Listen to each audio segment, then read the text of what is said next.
What's up, everybody? Welcome to Podcast Now. I'm Alex, and in this video, I want to talk about that interview that talks about Spider-Man 2 being darker. This is the creative vice president of Marvel Games, okay? Bill Roseman, I believe is his name, and he says if the first Spider-Man game was Star Wars, Spider-Man 2 is kind of our empire. It gets a little darker. So, it's not the most words in all, and it's not the most, description in all, but it does, I would say, give us a pretty good sense of, what's going to happen here. Number one, that's very much incredible because I think Spider-Man obviously was such a phenomenal game, and, he is talking, I think, about the tone of it overall, which is fine. However, I believe his, extended quote goes on to say, it's everything that you loved about the first game, or it's everything you love, but then more of it. Which, see, again, that's where it kind of becomes, it's not, difficult to necessarily interpret, but that's where it becomes a little bit more, right? I think when he talks about, the darkness and Star Wars versus Empire,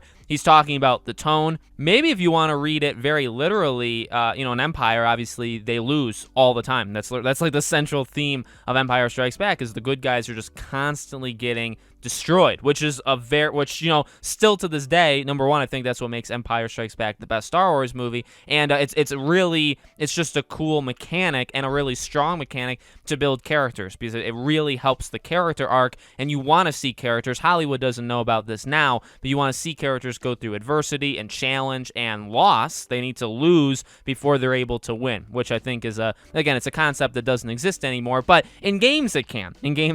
And what I think that means in terms of Spider-Man, obviously I think a lot of people are jumping to death. Now there's not, could you kill off an MJ? And we've talked about, some of these options before, right? You could kill off friends of Miles, you could kill off friends of Peter. It's definitely, you already killed off Aunt May, so you don't have that to use anymore. But I don't know, because that's what I think I've seen the most online is killing off people. I don't necessarily think it needs to be killing off, but I do think it just means or needs to be literally, again, what they're kind of saying, just darker. You're losing, bad things are happening. So maybe even you leave it. So obviously, I assume we know where this is going. Black suit, Spidey, all that stuff.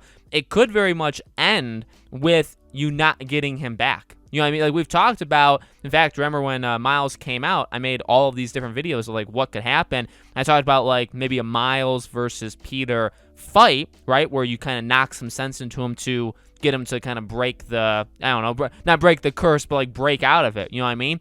What if, that doesn't happen? Or what if you do fight him, but you lose? I mean, and we've talked about that before, right? That's happened in video games before, bosses where you're supposed to lose, or you beat them, but you still end up losing in, the cutscene. Why not try that and then have it where, the game ends? And that's, at the end of Empire, obviously you have Han completely gone, and again, the good guys are really pushed up against the wall. You could do something like that in Spider-Man where, yes, you could have a death. That's definitely, and maybe they would, Spider-Man 1 is no walk in the park. That's actually what I think people are pointing out, and what I do find pretty funny is Spider-Man 1, it does have an energy to it. I think overall, probably a feel-good-ish energy, but throughout it, there's a lot of darkness. There's a lot of darkness and elements in that game from beginning to end. And so, if this is even darker than that, obviously because of Venom, but it's just, that's incredible. That's going to be incredible. As long as, it has to be done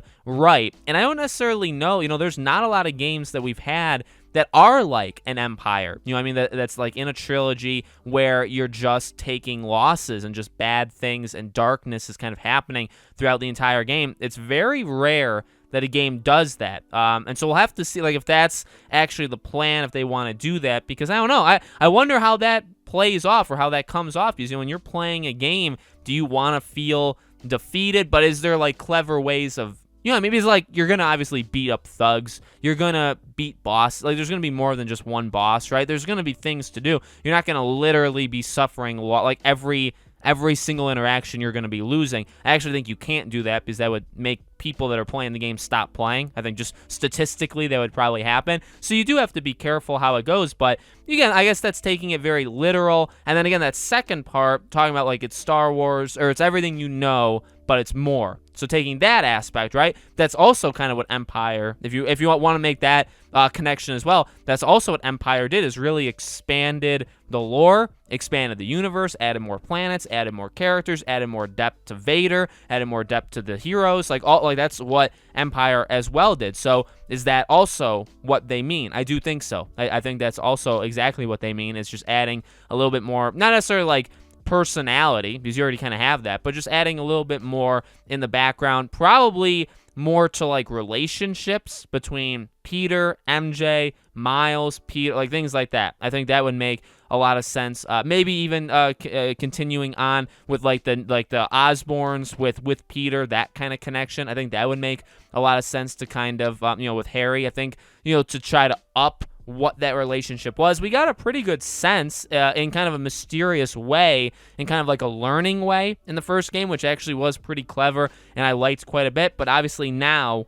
I think it's just, you kind of up that a little bit, considering we still don't know who Venom is. Like, it could be Harry, but it doesn't have to be. So that's how I kind of read it. I do think it's very, very exciting. I think Insomniac can pull it off. In fact, if this could just be a me thing, but if we want to go all the way back to Resistance, Resistance is an insane, like if you think, oh, well, I don't know if they could do a dark thing. Well, don't worry about that, because they've done dark thing with Resistance. I guess because Resistance is just a very, very dark game. In fact, what's funny about this, actually, I literally just thought about this now.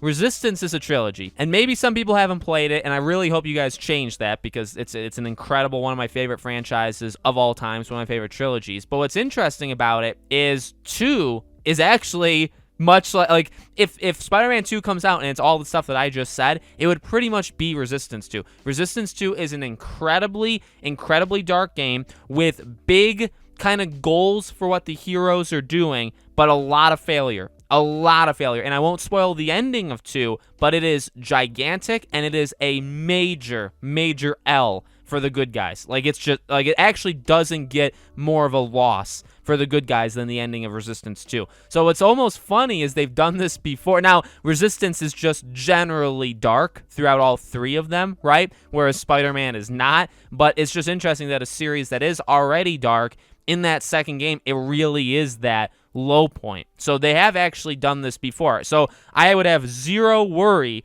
that they that they don't know what they're doing in terms of like making things dark or making things more like gritty. They know exactly, as long as, and I do think actually several people from Resistance are still there. I guess again, the worry that I think you could have, and I think would be valid, is can you make Spider-Man, like this franchise, can you make this extremely dark? I would say, well, you've done some pretty dark things already, specifically with 1. Even Miles, to some extent, is pretty dark at times, but I would say Spider-Man 1 definitely has its very, very dark moments. So I'm not worried about it, but obviously we'll have to see. So let me know what you guys think in the comments below. Make sure, as always, you guys are subscribed, bell icon turned on. If you guys want to follow me on Twitter or subscribe to our second channel or support us on Patreon or YouTube memberships, links for all of them are in the description below. The join button is that YouTube membership. Thank you all for watching, and I hope to see you all on the next video.